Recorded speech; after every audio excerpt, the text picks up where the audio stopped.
Vem acréscimo!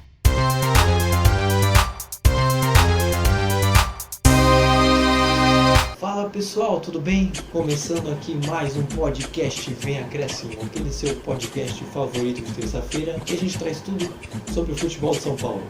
Então vamos começar aqui, já passou no resumo, em que a gente vai começar falando do São Paulo que venceu a primeira em 2021, finalmente em fevereiro. Depois vamos começar falando do Corinthians, que não teve uma semana muito positiva, não teve uma semana muito boa. Depois começar falando do Palmeiras, que depois da ressaca do Mundial, aquela desgraça, voltou a vencer, ganhou do Fortaleza. E a gente fecha com o Santos também, que era outro que estava querendo voltar a vencer também do Brasileiro. E ganhou contra o Curitiba e de quebra ainda rebaixou. Então, não tenho nem roupa para anunciar esses meus parceiros aqui, a dupla dinâmica do futebol aqui brasileiro, time de comentaristas, Vinícius Souza e Vitor Oliveira. Então vamos começar aqui com o Vini. Fala aí, Vini, como é que você tá? Tudo bem? Salve artistas, futeboleiras e damas, tudo bom com vocês? Olha que semana, hein? Ressaca pós-mundial, mais rodadinha aí agora pra terminar, já tá até ficando com saudade até. Mas que saudade que nada, nem tem férias no bagulho. Num dia já vai terminar o brasileiro e no outro já vai jogar Paulistão, já vai jogar o Cariocão e os estaduais. Então, ô campeonato maravilhoso! A gente não queria que isso acontecesse, que os jogadores pudessem ter descanso, etc. Mas enfim, fazer o quê, né? O meu colega de cabine tava fazendo palhaçada comigo. Mas enfim, vamos começar essa bagaça falando com ele, que dá 1000 metros de distância de mim. Quer dizer, a 1 metro, a 1 passo de mim. Fala, Vitão, como é que você tá? Gostou do Crespo? Gostou do treinador do São Paulo? Aí. Lá veio o Crespo, cheio de paixão. Ticatá. Fala galera, tudo bem com vocês? É um prazer estar com vocês mais uma vez. Falar dessa rodada, como posso dizer, indefinida pelo título. Tá quase lá para Flamengo, Inter, São Paulo com uma pequena chance, Corinthians que perdeu de novo do Flamengo. Essa rivalidade tá ficando muito acirrada durante esses tempos. O Santos nunca decepciona, sempre ganhando na Vila, já virou até... não sei, já virou até costume, é isso, esqueci a palavra. E o Palmeiras, como sempre, ganhando do Fortaleza de goleada. Então, vamos começar aqui já o programa, mas antes eu pedi para que você se inscreva no nosso canal se estiver escutando pelo YouTube. Nos siga nos mais diversos agregadores de podcast, você encontra alguns na descrição. Deixe um comentário se você gosta, se você gostou ou não desse tema, sugere outros para live, entre outros. Ativa o sininho, deixa o like no vídeo e nos siga nas nossas redes sociais, principalmente no nosso Instagram, que a gente vai estar na descrição do vídeo, beleza? Então vamos começar aqui falando do São Paulo, que teve a sua primeira vitória no ano. Muito satisfeito, muito alegre por ter conseguido, junto com a equipe, esse resultado.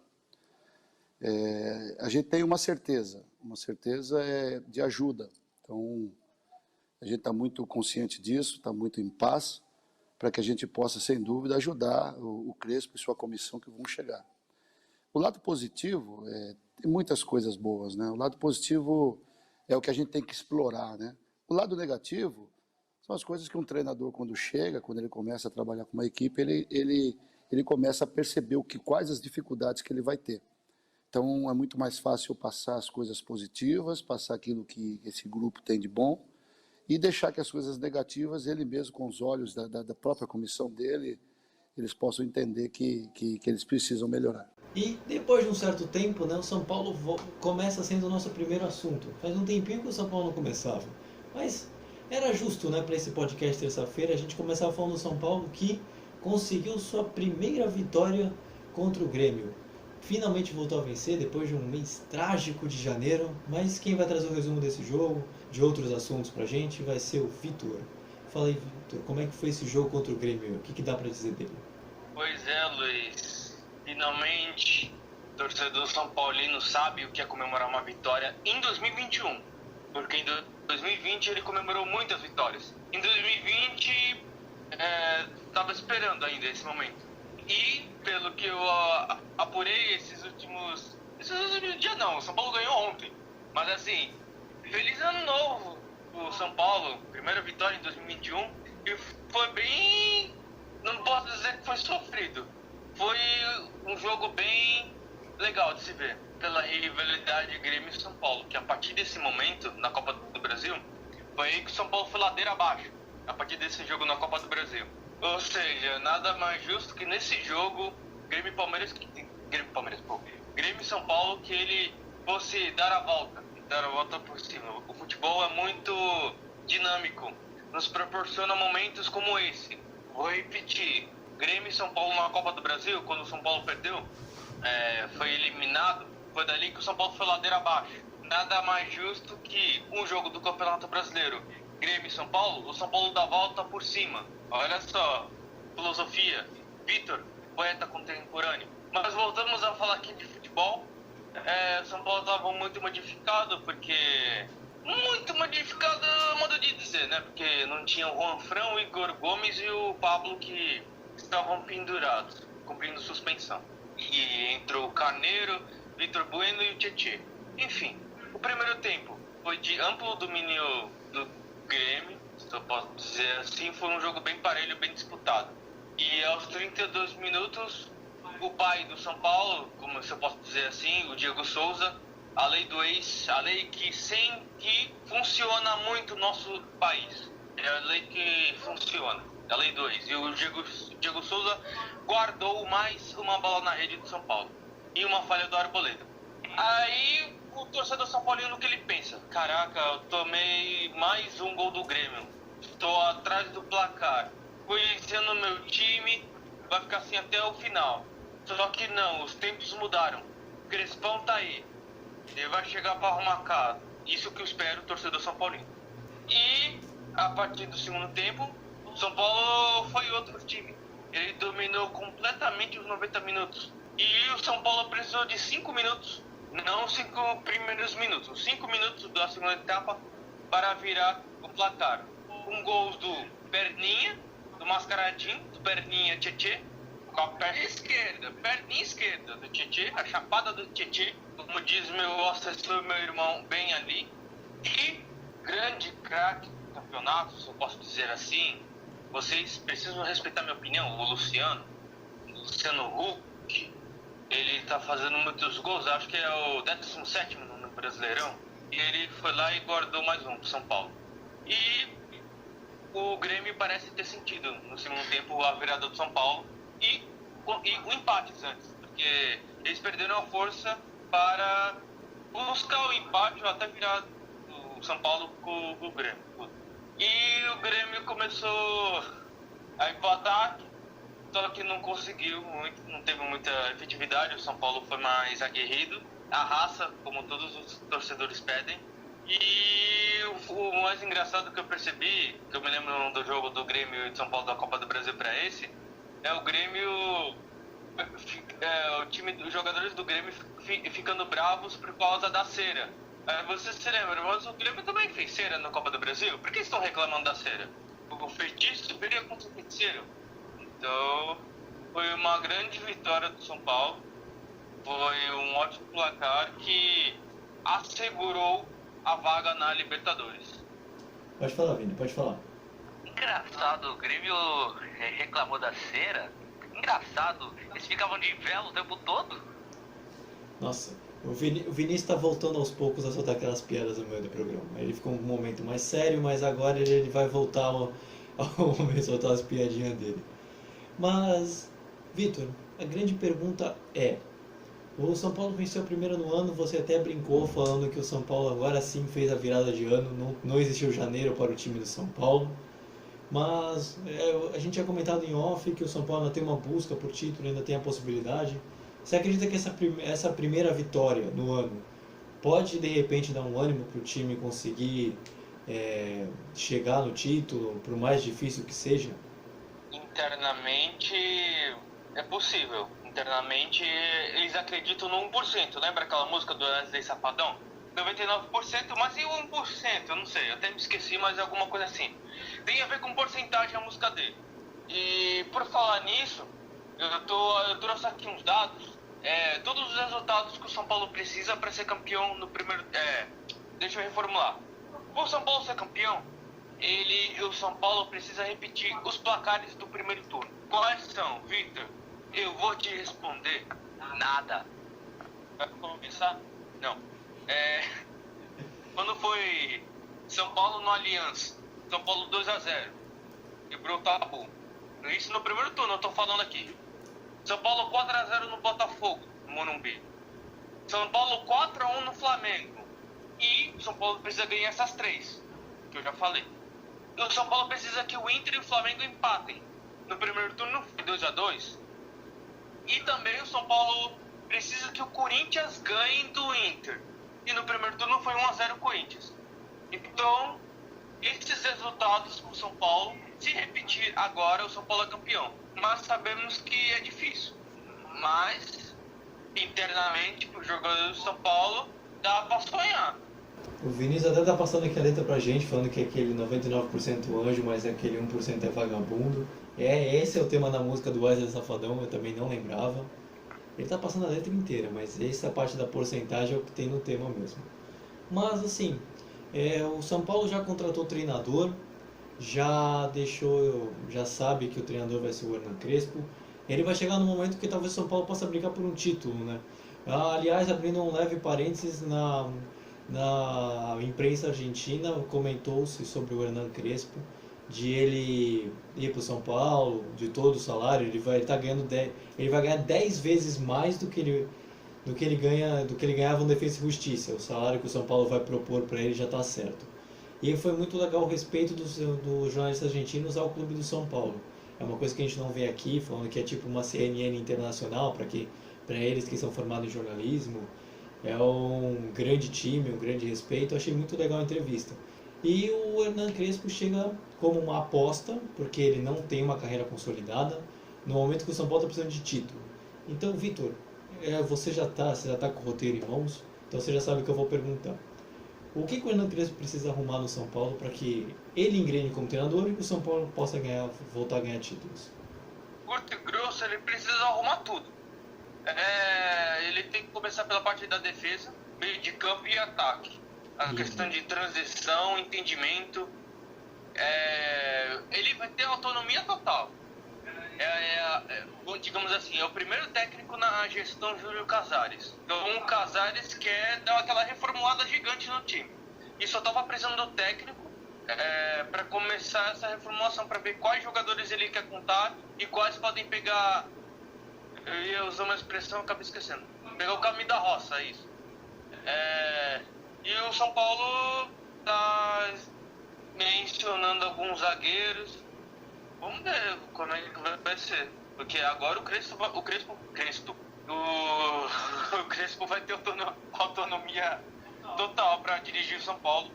E, né, porque a questão também que eu me lembrei agora, fazendo esse raciocínio, que já que o Crespo vai ter autonomia total, então o que você entende? Que se acontecer algum resultado surpreendente, não podem falar nada.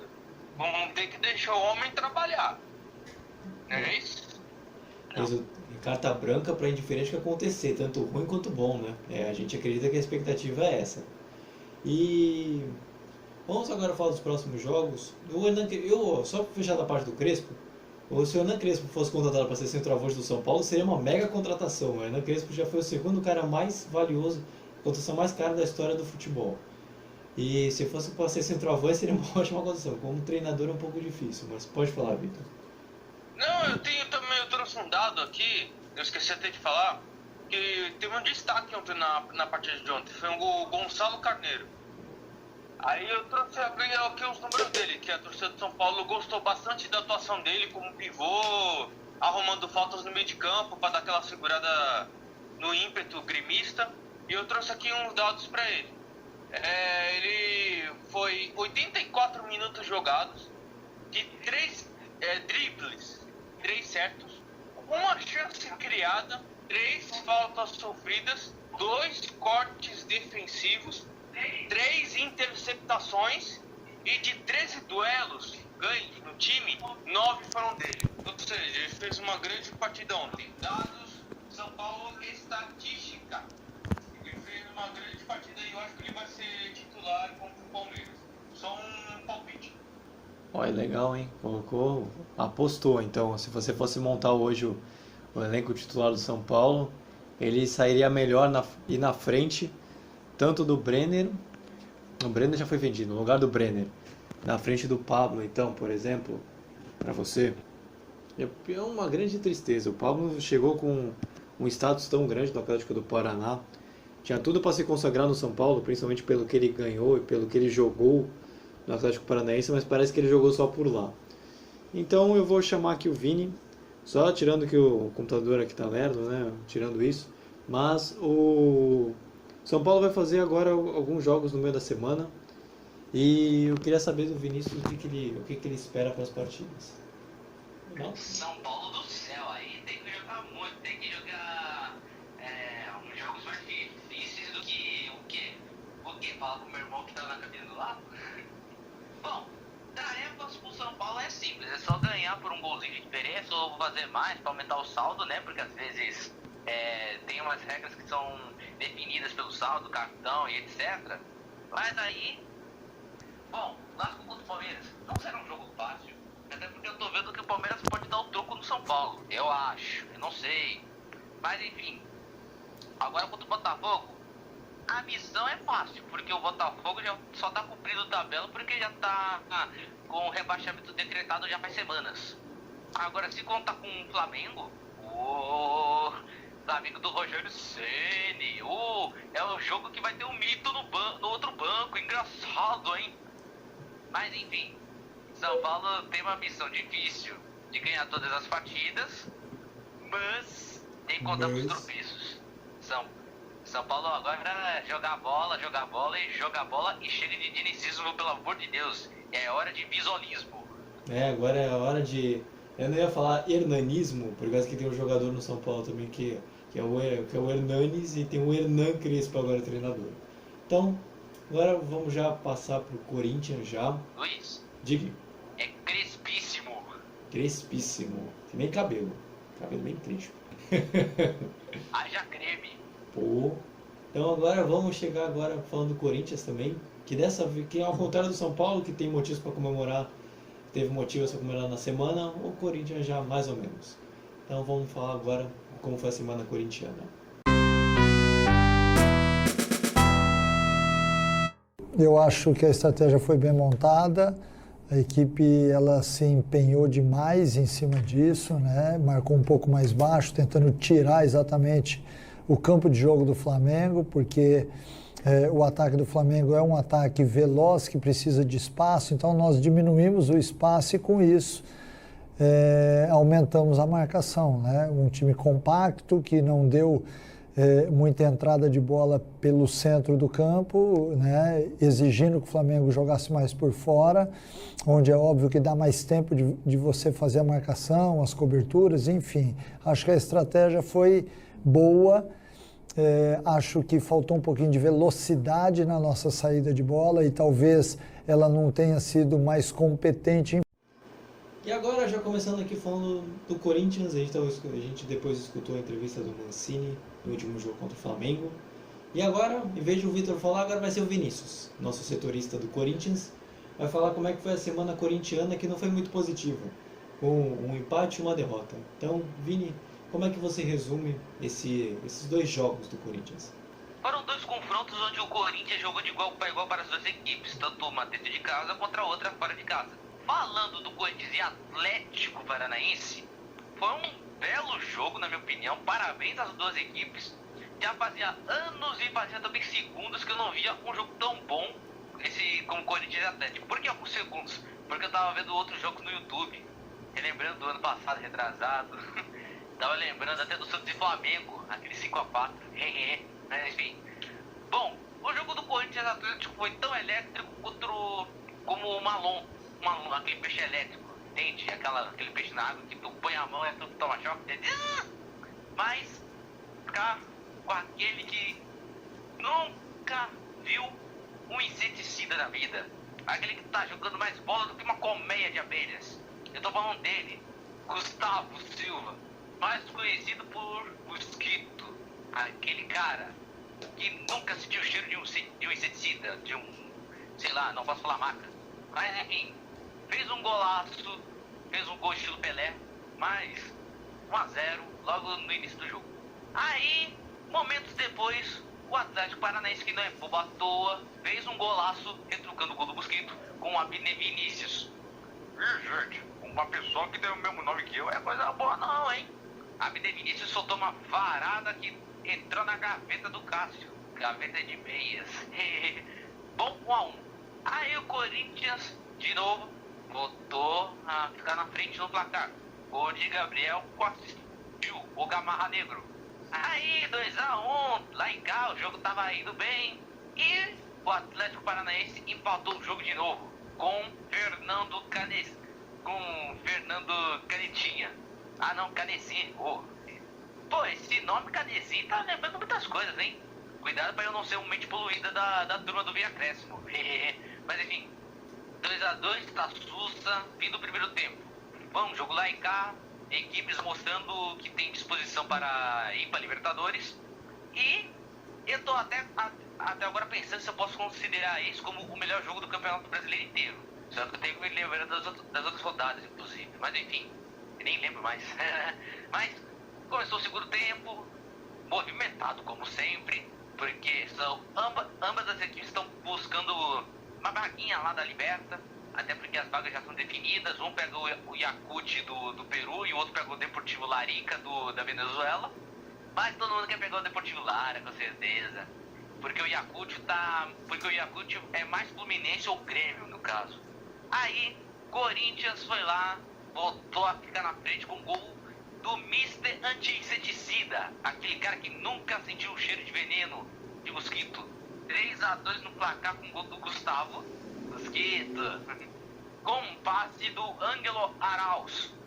3-2 no placar, chileno em alta, Mosquito em alta, tudo indo bem, até novo com o Vitinho, e não esse que tá aqui dividindo cabine, não, tô falando do outro Vitinho, que tem uma bela história no futebol.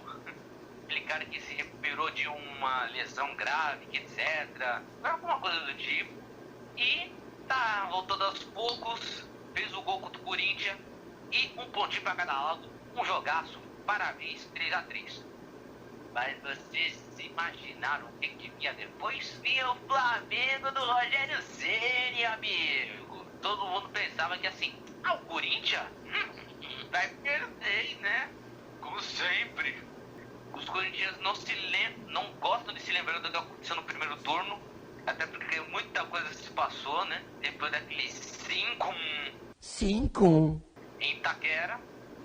Aí era Corinthians e Flamengo no Maracanã, onde, umas coisas mudaram por aí, hein, compadre. O Flamengo não muda de equipe não, compadre. Porque, mano, tem gente que falou assim, será 5-1 de novo ou vai ser 7-1 dessa vez? Rogério Ceni, o Flamengo vai golear de 1-0, quer ver? Qual nada. O Flamengo começou dominando a partida, fez 1-0 com o gol do Humilharão. É uma humilhação tomar o gol de lei do ex, mas enfim, nunca falha. Mas bem que eu queria que o Corinthians também tivesse um jogador do Flamengo pra ter lei do ex, mas não tem ninguém, inclusive. Aí, quem fez o gol pro Corinthians, depois de um passe do chileno, o homem tá substituto do Jô, o cara que tem nome que tem um sobrenome de uma empresa de corta-luz, que é a Anatel. Você sabe a Anatel? Daquele homem que tem o sobrenome da Anatel, que é o Leonardo Natel, mais conhecido como Léo Natel. E empatou o jogo contra o Flamengo. Empatou o jogo contra o Corinthians. Tô de sacanagem aqui. Tô viajando aqui. Léo Natel empata o jogo 1-1 Flamengo e Corinthians. Primeiro tempo terminou 1-1. Teve domínio do Flamengo, com certeza. Tanto é que o Corinthians na briga pelo título tá mais por fora do que cotovelo de caminhoneiro, mas soube controlar as ações do jogo e soube jogar de igual para igual contra o time do Rogério Ceni, o mito. Continuando no segundo tempo, teve Começou o segundo tempo, daí tal, né? Troca de passe, teve chance. Mas o lance crucial tava por vir. Que é, o Bruno Henrique chutou, Cássio espalmou pro meio, Everton Ribeiro tocou pro Gabriel. Impedido e mandou pro gol. Aí, o lance foi pro VAR e o VAR confirmou o gol do Gabigol. E vou falar na moral, Gabigol tava impedido no segundo lance. No passe do Everton Ribeiro pro Gabigol. Ele tava impedido com certeza. Aí eu deixo os comentários pra vocês aí. Deixa aí nos comentários se vocês acham que o Gabigol tava impedido. Mas 2-1, o Corinthians tá quase 7 jogos sem vencer o Flamengo. É freguês bom, é freguês fiel, né? Como tá dizendo a torcida, mas enfim.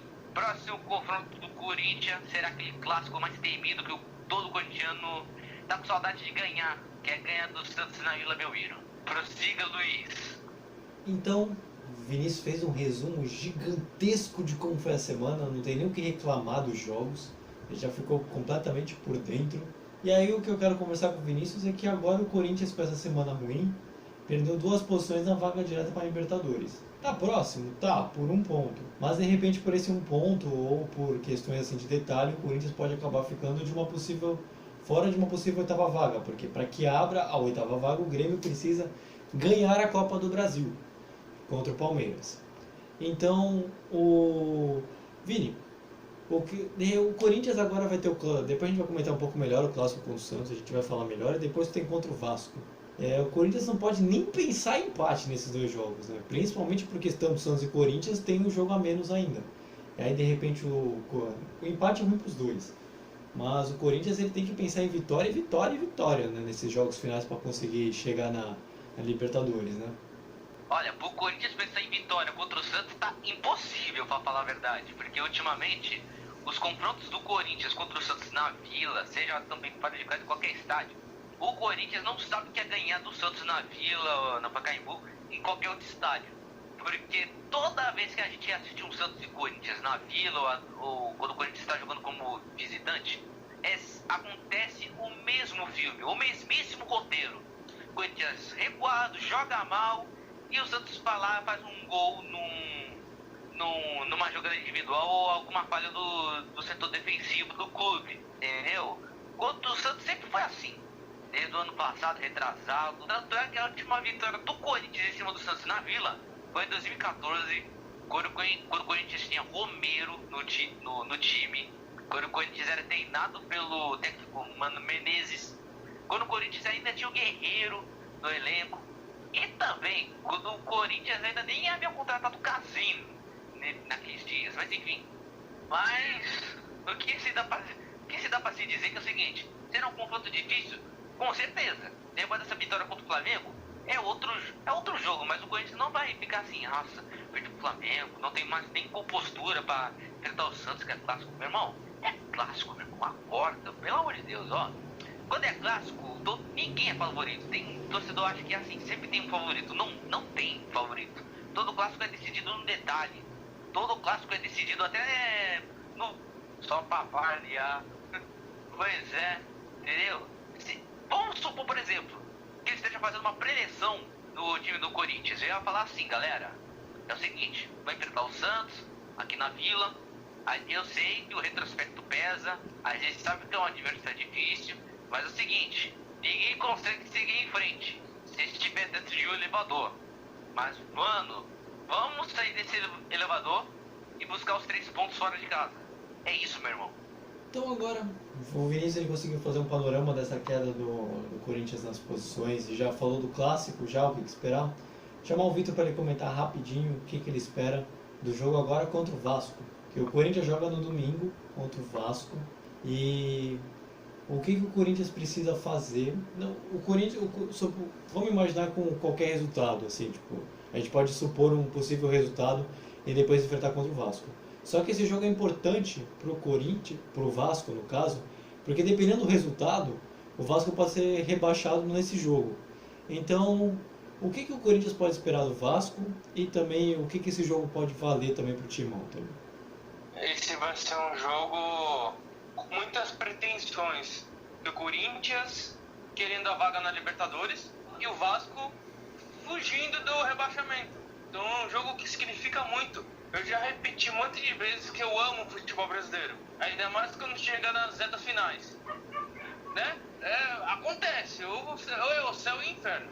Então, e o jogo vai ser lá na Neoquímica Arena, um jogo bem disputado. Eu vou palpitar, vai ser 1-1 o jogo. Então Que vai ser um jogo bem difícil, assim, para ambos os times. até porque pros dois vai estar valendo bastante coisa, viu? Pode falar, Vitor. E aqui uma informação. Oi, vamos lá, quentinha. Informação aqui de última hora. São Paulo acaba de anunciar um reforço. Destaque da Ponte Preta. Bruno Rodrigues é o primeiro reforço da era Crespo no São Paulo. Segundo Jorge Nicola, o atacante Bruno Rodrigues da Ponte Preta é o primeiro reforço da era Crespo no São Paulo. O jogador de 23 anos é o artilheiro da Ponte Preta na Série B. Na temporada de 2020, o jogador marcou 11 gols e deu 12 assistências. É o que eu tô vendo aqui no celular. Vamos ver se confirma na Globo.com. Não, legal. De qualquer forma, os números convencem, os números são bons. Agora falta só saber se de repente ele na Série A contra times melhores qualificados, ele vai conseguir repetir esses números. Então, a gente acabou colocando um pouquinho do São Paulo nesse meio. Pode falar, Vitor. Foi. E talvez só para completar também a informação do Corinthians, é que assim, quando o Corinthians estava indo bem, não é que uma derrota pode abalar o sentimento da equipe que quer lutar por Libertadores. Diferentemente disso, eles têm que encarar isso como assim, perdemos o jogo, mas a gente não pode perder o que nos interessa para esse momento. No início era pra gente estar brigando pelo rebaixamento, para não ser rebaixado. Agora a gente tá. Tava vindo retorno, mas enfim. No início a gente tava brigando pra não ser rebaixado. Agora a gente tá brigando por uma vaguinha na Liberta. Senão a gente vai brigar pela Sul-Americana, que é o título que o Corinthians não tem, né? A Sul-Americana. Até porque são 4 brasileiros que conseguiram o título, né? São 4, então... Bom, mais de um brasileiro disputando já é uma boa notícia, mas enfim. O que falta agora pro Corinthians é concentração e mais imposição ao adversário e também compostura. Porque primeiro será o Santos fora, depois é o Vasco em casa. Aí depois é que tem o Inter fora de casa que quer brigar pelo título brasileiro, que tá brigando pelo título brasileiro. Ou seja, são tarefas difíceis pro Corinthians, mas que dá pra jogar de igual para igual na reta final do Brasileirão. Então, fazendo esse resumo todo, agora a gente vai falar do Palmeiras e como é que foi a semana pós-Mundial de Clubes.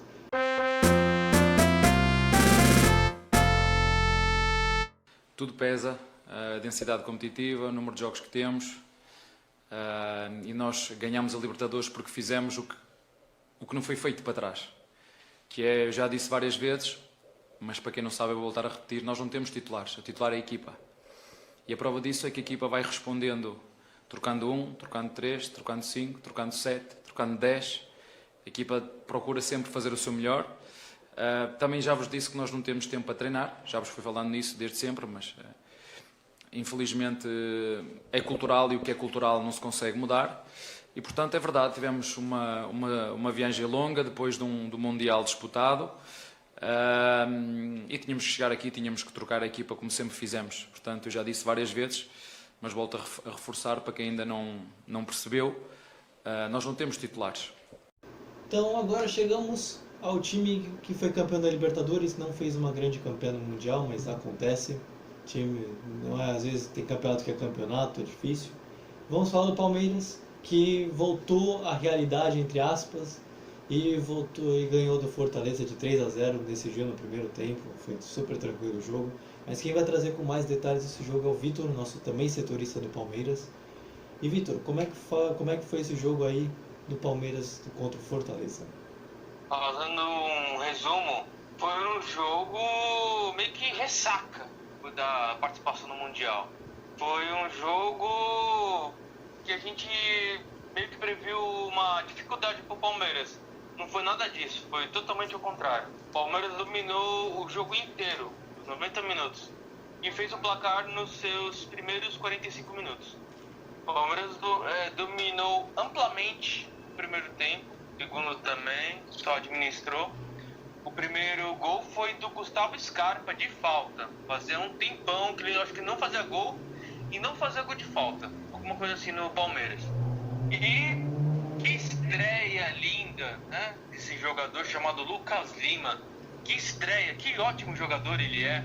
Nossa, ele fez um gol. Olha, uma grata surpresa. Um bom reforço pro time de Abel Ferreira. E o terceiro gol foi do cara que decidiu a Libertadores, o Breno Lopes. E o Palmeiras fez 3-0 no primeiro tempo. Foi muito bem o Palmeiras no primeiro tempo. Aí chegou no segundo tempo, o Palmeiras só administrou.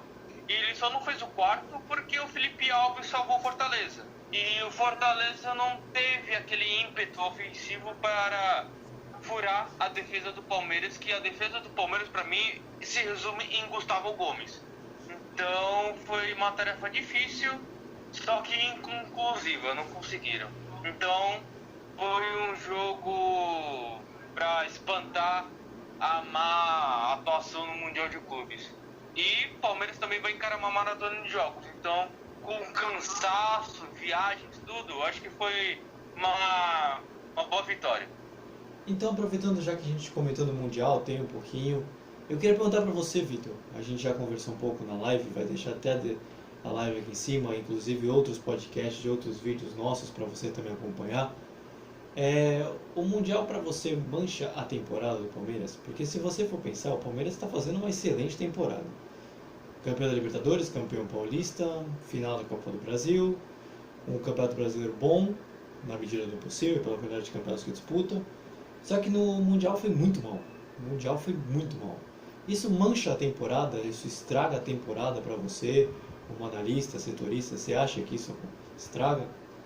Não, eu acho que isso não estraga, porque o Palmeiras está jogando muitos jogos e aquilo que a gente vem falando, o Palmeiras vem sendo prejudicado pelo próprio sucesso. Questão do calendário, o Palmeiras acho que já fez 72 partidas e ainda vai jogar acho que mais 6 pelo Brasileiro e 2 pela Copa do Brasil, para terminar o ano de 2020.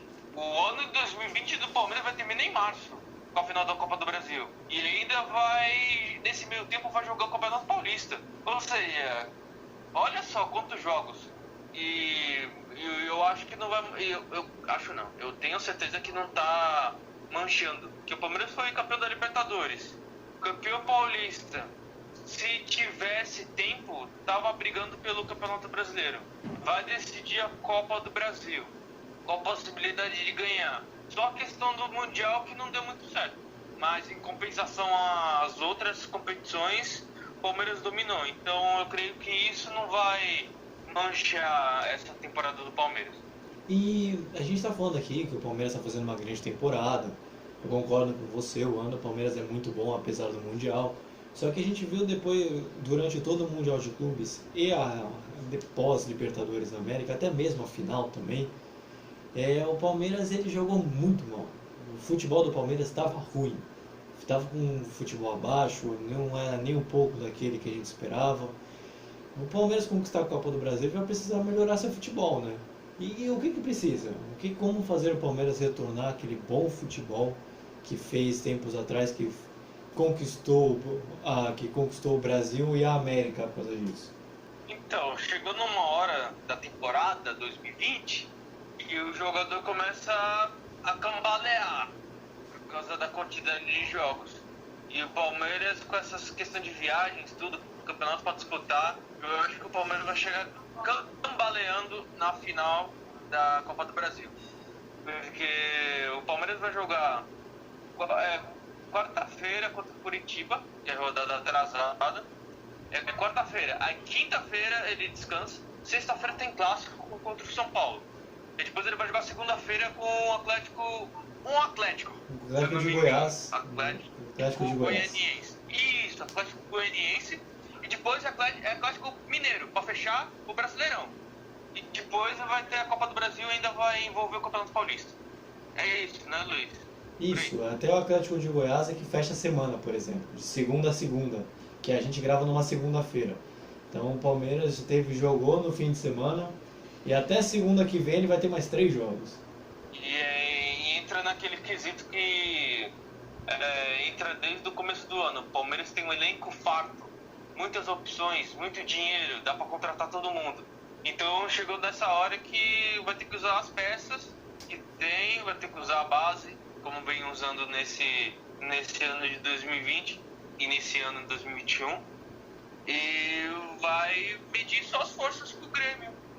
Eu acho que se o Palmeiras for campeão, caraca, de novo, vai ser uma vitória, porque disso tudo que eu falei, do cansaço psicológico, mais de 70 partidas no ano, e ainda pegando um pouquinho de 2021, não é pra qualquer um. Então, se o Palmeiras ganhar a Copa do Brasil, por tudo que tá passando, por cansaço, Mundial de Clubes, um pouco do Brasileirão, digamos que é o lucro, o Palmeiras conseguir a vitória. Então, agora, para fechar a parte do Palmeiras, vou chamar o Vinícius, que a gente vai conversar com ele a respeito dos próximos jogos que a gente já discutiu agora. Vini, o Palmeiras tem uma sequência louca de jogos. Coritiba na quarta-feira, São Paulo na sexta e Atlético de Goiás na segunda. São 3 jogos em 6 dias. Vamos considerar que tem um intervalo de 2 dias e olha lá. Como é que o Palmeiras vai ter? Como o Palmeiras vai jogar esses dias aí? O que o Palmeiras precisa fazer? Jogar bola, ué. Agora responda. Bom, pera aí. Tô zoando. Bom, Coritiba, São Paulo e por último é quem mesmo? Atlético de Goiás. Ah, Atlético Goianiense. Oi? Atlético Mineiro? Ah, Goianiense depois do Mineiro. Ah, tá. É porque no primeiro turno o Palmeiras perdeu, né? Vai esses times aí. Contra Coritiba, São Paulo principalmente, que foi a pior derrota do Palmeiras na temporada.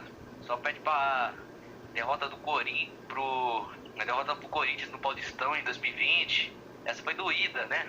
Mas enfim, Palmeiras agora fora de casa, né? Vai ter que jogar bola, mostrar aquele bom futebol que devia ter mostrado no Mundial, né? Não aquele desastre todo contra o Tigres, contra o Al-Ahly. Pera aí, nada disso. É aquele futebol que o Portuga Jorge Jesus ensinou pro seu mestre, né? Que é o Abel, para conseguir mais 3 pontos contra esses rivais aí. Ainda mais, quanto ao Atlético Mineiro vai ser o mais difícil. Será mais difícil do que carregar um pino de armário até o 15º andar, porque, São Paulo já tá de saída, o jogo será no Mineirão. São Paulo, como sempre, full pistola. A cada rodada que passa e a cada rodada que o Atlético Mineiro perde, ele quer mais 7 reforços. E a torcida do Galo fica louca da vida, porque gasta 300 milhões para um pouco, tá ligado? Aí, Palmeiras tem que usar seus melhores jogadores, não ficar lembrando mais da Liberta, Mundial, do Gignac, e aí é só se consolidar entre os primeiros. E agora, para fechar, não menos importante, a gente vai falar do Santos. Como é que vai a Semana Santista? Esse campeonato tá meio maluco, né? Você vê lá em cima, tá acontecendo cada coisa. Lá embaixo também, ninguém esperava que acontecesse o que está acontecendo, por exemplo, com o Goiás, enfim. O time lá da ponta empata com um que está praticamente na zona do rebaixamento, como aconteceu. Então, não tem como fazer uma perspectiva aí de imaginar quantos pontos. Cada jogo é uma situação. Então, agora, para fechar, a gente escutou o Cuca a respeito do último jogo do Santos contra o Coritiba, em que ganhou e decretou o rebaixamento do Coritiba. Quem vai trazer mais detalhes da partida, da vitória santista, depois de bom tempo, vai ser o Vinícius. E também falar como é que foi as outras situações, a gente vai conversar aqui mais à frente. Mas, Vini, é o seu momento de falar de como foi Santos e Coritiba. Só deu peixão! Bom, peixe, há muitos jogos sem vencer, infelizmente. 6 ou 7, Luiz? 6 jogos sem vencer. E foi o que eu falei, 6 jogos sem vencer. Ah, entendi, muitos jogos sem vencer. Muitos jogos, você entendeu o quê? 30 jogos sem vencer, cara? Ah, não sei, Tá parecendo o Ibis? Não, para trazer o número exato para o nosso ouvinte. Ah tá, eu não manjo de estatística, é por isso, mas enfim. Bom, há uns jogos aí sem vencer, tava numa ressaca pós-Libertadores, depois daquele jogaço contra o Goiás que perdeu de 4-3 com um gol de cobertura até do He-Man. Bom, o Cuca afirmou que não fica mais no time santista. O Santos já tá à procura de um novo pai de família, de um novo técnico. Fiquei sabendo que eles estão procurando Ariel Roland, ex-independiente, atualmente está na Universidade Católica. Mas enquanto o Cuca não sai,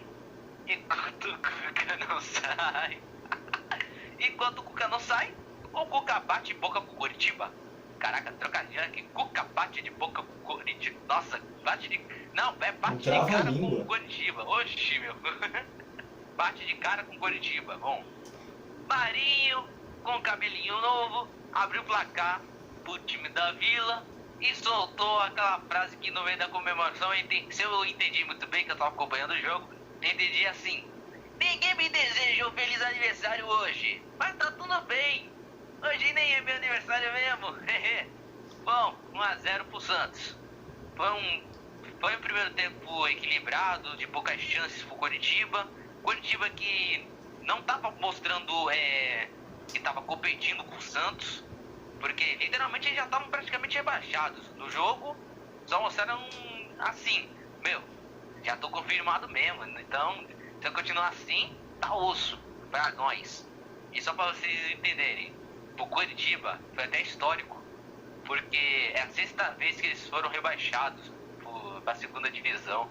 Que história! Até o Coritiba tem hexa e a nossa seleção brasileira não tem. Nossa senhora, que comparação, hein? Mas enfim, começou o segundo tempo, não houve nada literalmente. Foi um jogo treino e Marcos Leonardo fez o segundo gol, que decretou o hexa rebaixamento do Coritiba.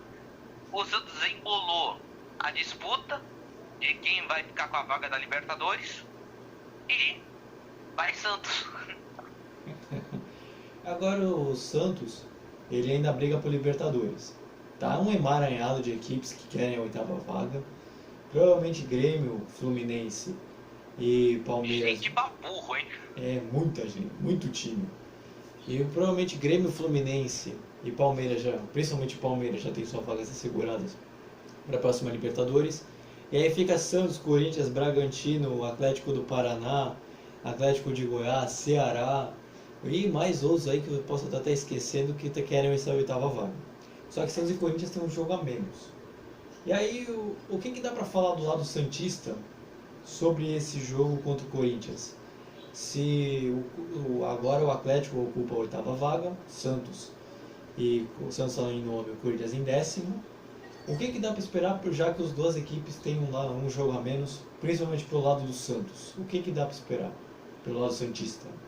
Para o Santos é um jogo complicado porque é um confronto direto de quem vai ficar com a vaga da Liberta. O Atlético Paranaense nessa rodada ganhou o Atlético Goianiense dentro de casa. Mas para o Santos, eles vão ficar tranquilos, com certeza eles vão ganhar, eu acho, porque toda vez que tem um Santos e Corinthians na Vila, todo mundo já sabe o que vai acontecer, né? Mas e daí, gente? Nossa, eu ia esboçar um texto absurdo falando que nossa, o Santos tá uma temporada, e nada disso. A temporada nem acabou direito, só vai começar tudo de novo em março. Mas enfim, do que se deu pra ver, voltou a vencer, mas ainda tem que consertar algumas coisas. É claro que pegou um adversário mais fraco, como o Coritiba, e o Coritiba também não mostrou reação, não assustou a equipe santista. Mas, por se tratar de um clássico, é um jogo de igual para igual, que com certeza pode acabar ou em vitória do Santos, na vitória do Corinthians, ou até em empate, dependendo de como é que vai ser a disputa. Então, a gente vai comentar depois, o Cuca já falou que não fica. Enquanto o Santos fica esse emaranhado, o Lisca já não fica, o Lisca já não aceitou, o Thiago Nunes interrompeu. Então, até chegar o momento que talvez o Santos vá anunciar, a gente vai trazer para você com mais detalhes a respeito de um possível treinador, já que dessa vez a grande bola da vez é o Ariel Roland, né? Piada é muito boa. É o Fernando Diniz, imagina. Nossa, imagina, dinizismo no Santos. Ia ser muito... Eu acho que o torcedor São Paulino, não sei se vai ficar feliz ou vai ficar triste, não sei. Porque ele fez um trabalho bem ok no São Paulo. A gente sabe. Ô Luiz, Fala. Luiz, eu lembro até hoje que eu lembro que como é que o torcedor São Paulo se despediu do Fernando Diniz? Eu me lembrei agora de uma despedida totalmente engraçada, uma despedida totalmente inovadora, que eu vou até citar aqui, vou até pegar um texto, porque é um texto maravilhoso. Assim, o São Paulino se despediu do Luiz, do Diniz. Até logo, até mais ver, bom viagem, divertente, até mais, adeus, boa viagem, vai em paz, porque a porta bate onde o som não bate, não volte mais aqui, hasta la vista, baby, escapeda se sai logo daqui. falou em uns 10 idiomas diferentes. Então, agora vamos chegar falando dos próximos jogos, agora é com o Vitor. Vou falar, a gente já citou um pouquinho, o Santos joga contra o Corinthians é Santos e Corinthians na Vila Belmiro na quarta-feira, do jogo atrasado que era para ser no dia da final da Libertadores, que aí teve que passar o jogo, o Santos agora enfrenta o Corinthians. E o Santos enfrenta no domingo agora o Fluminense, no Rio de Janeiro. Vitor, é um confronto direto, mais ou menos, porque o Fluminense também está brigando por uma vaga na Libertadores. E o Santos ele tem mais a necessidade de vencer por causa da posição que está e pela quantidade de times que estão disputando junto. Então o que dá para esperar do time do Santos nesse jogo de domingo, passado o clássico contra o Corinthians? Então, nessas duas partidas que o Santos vai disputar, primeiro com o Corinthians e o Fluminense, são dois adversários diretos. Só que a única diferença é que o Fluminense, com a vitória de hoje é segunda-feira, gente, estamos gravando, ganhou do Ceará, de 2-0, se não me engano. E antes disso, o Corinthians perdeu do Flamengo. Com a derrota do Corinthians, já garantiu o Fluminense na Libertadores. Só não sabemos se vai ser na fase de grupos ou na pré-Libertadores, mas ele já está classificado. Enfim, voltando aqui. Aí vai ser um jogo bem disputado. Primeiro o Santos e Corinthians, é um clássico, é aquilo que eu sempre falo, que é um campeonato à parte. Ainda mais com duas equipes tendo pretensões ainda. O campeonato está acabando, mas elas têm pretensões ainda para se confirmar. É um jogo na Vila, uma Vila bem difícil. Santos sempre Santos, né? Santos sempre ganha na Vila, né? O Corinthians não ameaça muito, né, quando joga na Vila. Ainda não vai ter o Fagner. Acho que quando o Fagner está suspenso do Corinthians, o Corinthians perde muito. Então foi por isso que eu falei que o Corinthians não vai ameaçar muito, porque o Fagner é uma grande válvula de escape e um grande jogador do Corinthians. Eu estou justificando a minha fala. Voltando aqui, vai ser um clássico muito bem jogado também. E é isso, tem as pretensões, vai ser um jogo bem complicado. Agora falando do Santos e Fluminense, lá no Rio, também o Santos tem que ganhar essas duas partidas para poder ter chances ainda de ir para a Libertadores. No quesito, pelo que eu estou vendo a classificação aqui na minha cabeça, eu acho que a pré-Libertadores, o mínimo. Não é isso, Luiz? Exatamente, a produção me ajudou. E nessas últimas rodadas do campeonato, você vai ter que se doar para conseguir seus objetivos.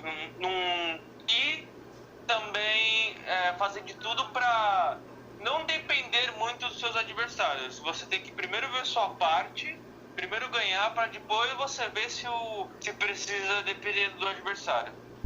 Então, vamos chegando ao fim de mais um programa. A gente agradece a você que nos ouviu mais essa terça-feira, que a gente tentou trazer o melhor de cada semana. Se você gostou, deixa o like, se inscreva no nosso canal, nos siga nos mais diversos agregadores de podcast, tem alguns na descrição, você pode achar a gente no Google, é super tranquilo. E eu vou agradecer aos dois, ao Vitor e ao Vinícius, por terem feito mais esse podcast aqui do Vem Acréscimo, com a participação deles, então agradeço demais. E eu quero saber se o Vinícius vai ter frase. E eu também vou pedir para que você nos siga no nosso Instagram, que vai estar na descrição, valeu? Fiquei meio que nos últimos dias, nas últimas semanas, pra falar a verdade, sem inspiração pra frase, né? Tanto é que na nossa última live, vai passar até um cardzinho aí pra você que tá aí no YouTube, que eu até fiquei meio que sem graça de falar uma frase, mas naquele dia eu tava meio que assim, mano, não tô afim de fazer palhaçada, tô com assim, tipo, tô meio aqui, eu tô meio Zé, mas eu vou tentar mandar uma e quero ver se vocês curtem. Que é o seguinte, as pessoas falam, vou ver e te aviso, sendo que na verdade nunca viu e nem avisou. Realidade de muitas pessoas aí, viu?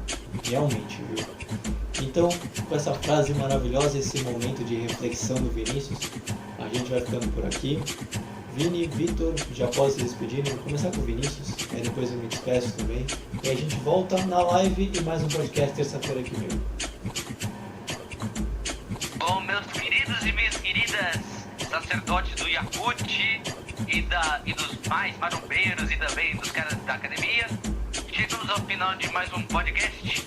Você aí que tá fazendo bíceps, que tá fazendo isso aí, tá fazendo até uns exercícios da hora aí, nem sei o nome que eu nunca convivi em academia. Bom, se inscreva no canal, deixa o like, divulgue aí pra rapaziada.